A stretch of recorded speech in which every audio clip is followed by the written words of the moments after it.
Alright guys, good morning, good morning. Makikita nyo lahat tong mga sasakyan ko. Ito, hindi ako membro ng DPWH, pero member ako ng DP person. Okay? So ito, pinakabagong kuha namin to. Ito yung pinakabago 2024. Ito guys, ang may makina ito tsaka electric. So, tinatawag na hybrid. Toyota yan from Japan. Ito imported din to from Canada. 4x4 ito. 4x4 na Toyota Tacoma pick-up truck. Yan. Yan, malupit yan. Bago rin yan. 2022. At ito yung pakita mo, alam nila. Pinaka mas mahal.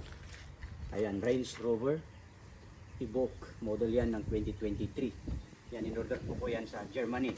At saka gusto ko rito ay itong payong. May payong siya.